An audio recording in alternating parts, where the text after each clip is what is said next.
मेरी बात सुनो। पहली चीज, अगर तुम्हारा बैकलॉग है तो तुम रिकॉर्डेड ही देखो, कोई मतलब नहीं है लाइव देखने का। अगर तू आधा लेक्चर भी देख रहा है, आधा से भी कम लेक्चर देख रहा है, तो हो जाएंगे ना कवर। सर इससे तो प्रॉब्लम हो जाएगा क्या? सर इससे तो बैकलॉग बहुत आसानी से क्लियर हो जाएगा। जितना बिना बैकलॉग वाला रफ्तार से पढ़ रहा है उतना ही मुझे स्पीड से पढ़ना होगा। कितना लेक्चर देखना है? आधा लेक्चर देखना है। भाई तुमने अगर 620 नंबर लाया है, कोई अगर 580 नंबर लाया है, तो उसको गाइड करने की कैपेबिलिटी अभी आप में नहीं हुई है। हो सकता है कई लोग इस बात से बुरा मानेंगे, लेकिन बात समझिए, उतना ही गाइड करिए, उतना ही बोलिए जितना जस्टिफाइड है। मेंटरशिप करने के चक्कर में ना, YouTube पे व्यूज लाने के चक्कर में ना कुछ भी बकवास मत करिए। पढ़ेंगे नहीं, अच्छे से प्रैक्टिस नहीं करेंगे, अच्छे से समय देके कंसेप्ट को नहीं सीखेंगे, तो रिवीजन का टेस्ट करेंगे। 6 बार रिवीजन किया, अरे तू एक बार में ढंग से कर लेता ना तो चौथी बार करने की जरूरत नहीं पड़ती। तू तो 6 बार कर चुका है, 2 बार में सब कुछ हो जाता। Revision is not everything. पहले कंसेप्ट को पढ़ो। रिवीजन जरूरी है, लेकिन सिर्फ रिवीजन जरूरी नहीं है। अगर तुम ढंग से देखोगे तो तुम 11 12 पढ़ चुके, तुम रिवीजन नहीं कर रहे हो, तो तुम्हारा रिवीजन है ये।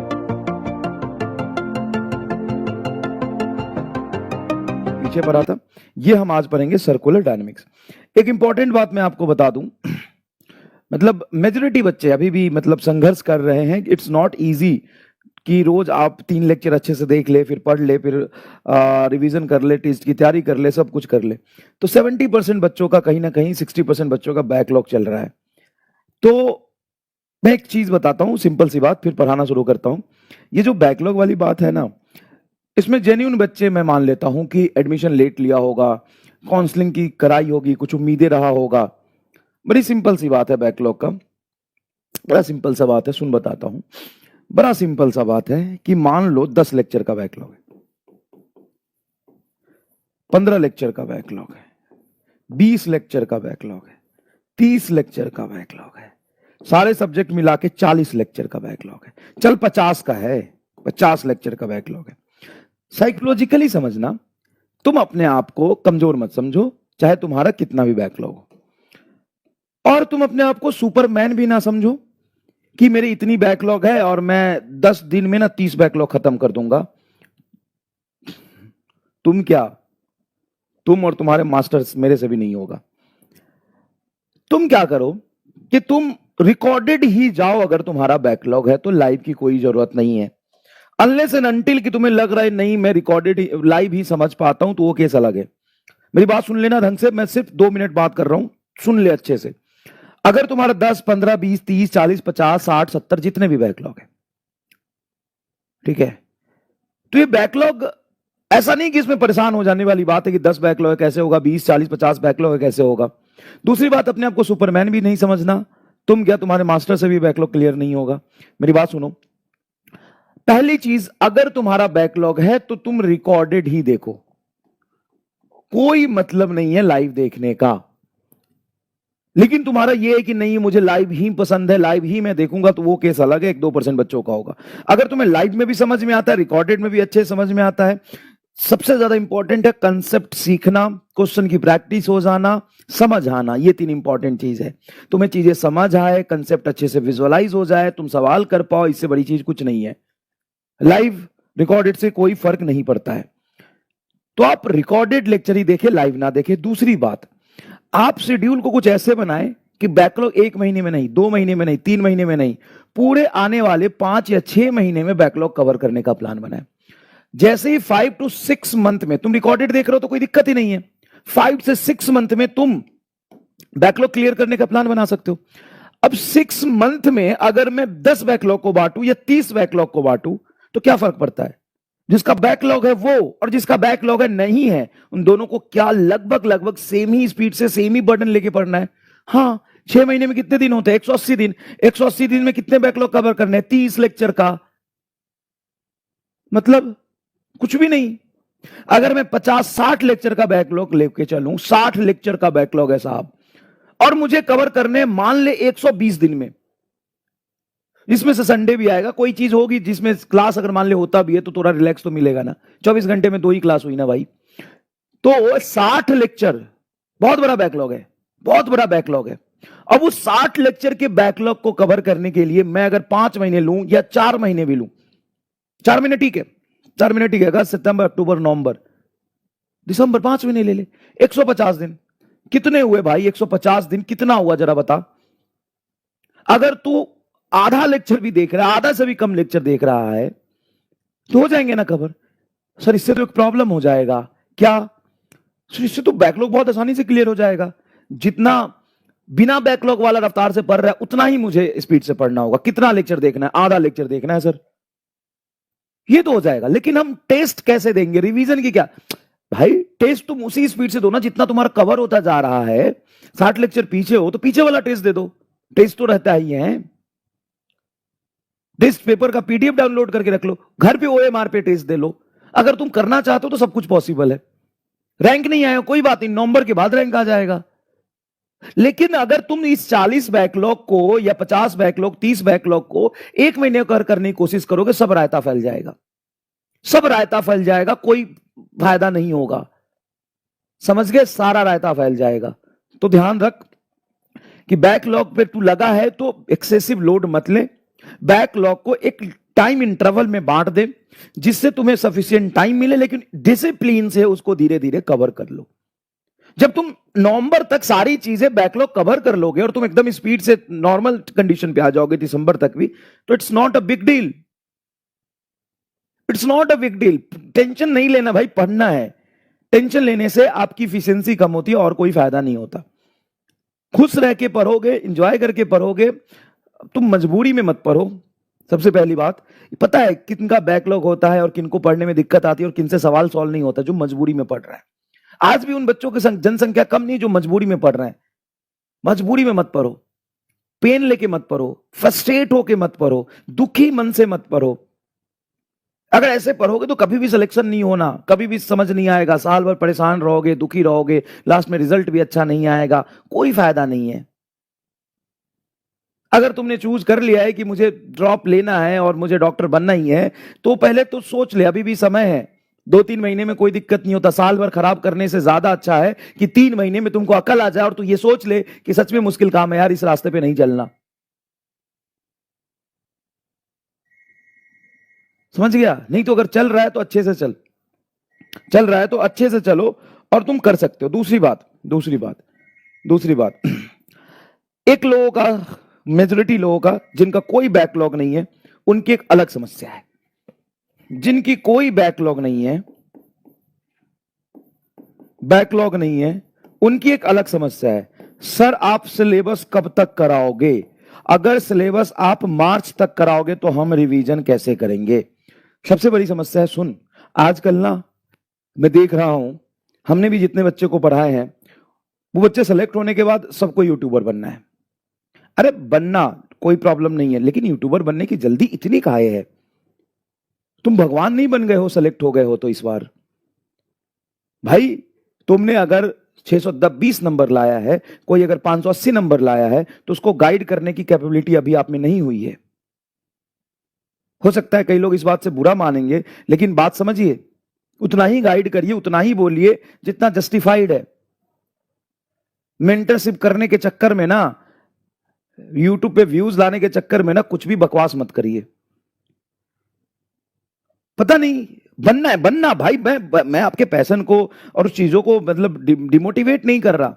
मैं बस ये कह रहा हूं कि अगर आपने 640 नंबर लाए हैं और कोई 550 नंबर लाया है या 570 580 नंबर लाया है, तो आप में और उसमें बहुत ज्यादा डिफरेंस नहीं है। वो मेहनत करके कर लेगा, आप उसको ज्ञान मत दीजिए ज्यादा। हाँ, आपको यूट्यूबर बनना है, आपका पैशन है, तो थोड़ा सा आराम से रिसर्च करिए और हर एक शब्द बोलने से पहले 1000 बार सोचिए कि वो लाखों बच्चा बैठा है जो आपकी वर्ड से वो मिसगाइड हो सकता है, उस वर्ड से डिमोटिवेट हो सकता है। भाई मैं भी करता हूं, लेकिन मेरे से बच्चा रोज मुझे सुनता है तो मेरे हर बात को रिलेट कर पाता है वो। मैं भी कभी कभी गलत होता हूं, ऐसा नहीं है, और मैं कभी ऐसी गलती करता हूं शायद, तो मुझे दुख ही होता है, मैं भी परेशान होता हूं कि नहीं ये मुझे नहीं बोलना चाहिए। लेकिन आपके हर एक बात से ना, हर एक गाइडेंस से ना बहुत बड़ा फर्क पड़ता है। सर आपको फर्क नहीं पड़ता, आपको 2000 व्यूज आ जाएंगे, लेकिन उन बच्चे जो तैयारी कर रहे हैं ना, वो डिमोटिवेट हो सकते हैं, वो मिसगाइड हो सकते हैं। उनका फ्यूचर है, उनका भविष्य है भाई, मत बनवाओ। और अगर बनो तो भाई धीरे धीरे आराम से देख लो। बनना तुम 2-3 साल, 1 साल समय लगाओ, 5 महीने थोड़ा रिसर्च करो, फिर बनना, धीरे धीरे बन जाना, कोई दिक्कत नहीं है। लेकिन व्यूज के चक्कर में हर दिन आके मत बोलो ऐसे रिवीजन करना होता है, ऐसे सिलेबस खत्म करना होता है, वैसे ये करना होता है, ऐसे डैश करना होता है, डैश डैश करना होता है। भाई रिसर्च करके बोलो, इट्स जस्टिफाइड। अभी तुम सेलेक्ट हुए और 1 महीने में तुम यूट्यूबर बन जाओगे।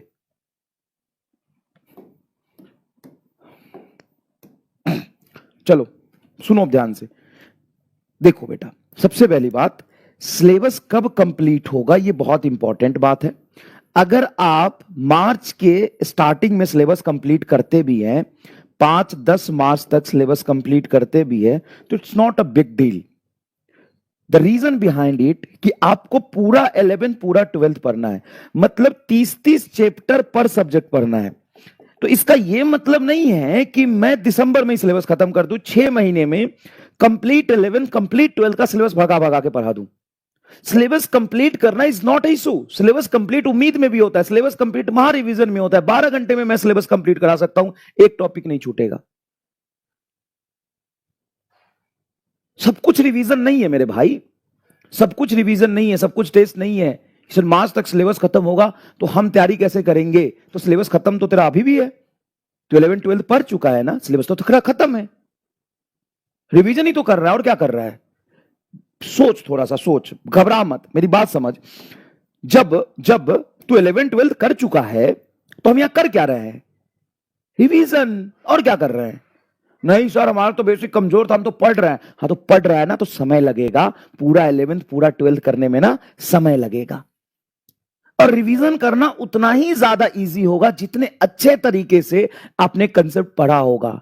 मैं कई बकलोल को देखता हूं, मैंने 12 बार रिवीजन किया, मैंने 8 बार रिवीजन किया, मैंने 6 बार रिवीजन किया। अब एक गधा, तुमको 6 बार रिवीजन करने की जरूरत क्यों पड़ी? क्योंकि तुमने पहली बार में ढंग से पढ़ा नहीं। आजकल फैशन हो गया है रिवीजन रिवीजन रिवीजन।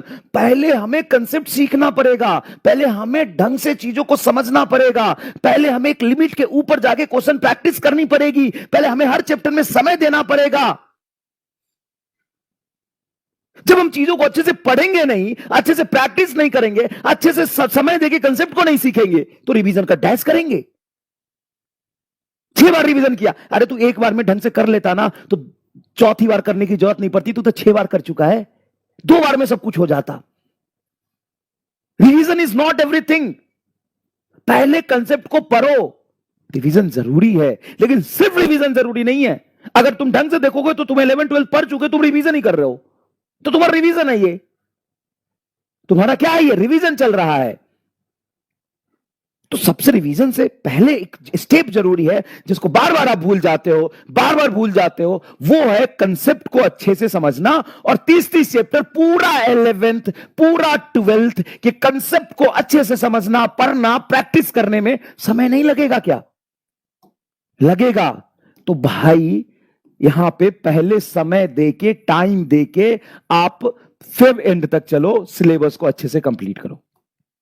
एंड दूसरी सबसे इंपॉर्टेंट बात, किसने बोला है रिवीजन सिलेबस कंप्लीट होने के बाद ही होता है?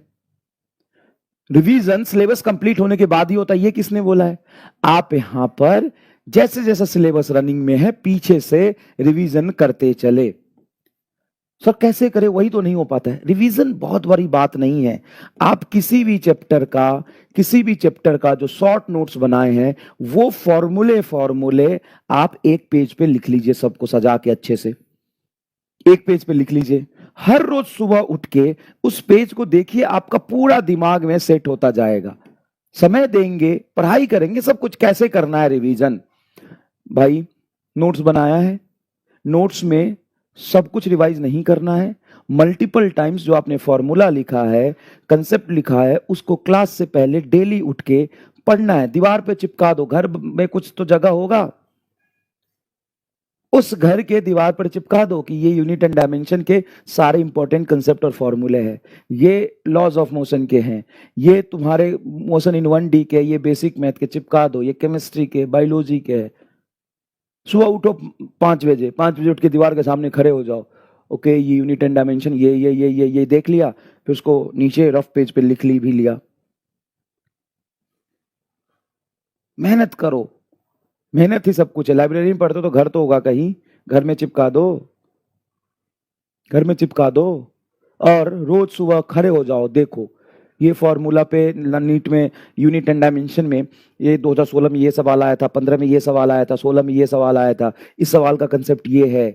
ऐसे होता है, मेहनत करोगे ना, टाइम दोगे ना, तो एवरीथिंग इज पॉसिबल। वैसे 20 दिन में कुछ आ रहा है, उसका इंतजार करो, वो तुम्हारी थोड़ी मदद करेगा,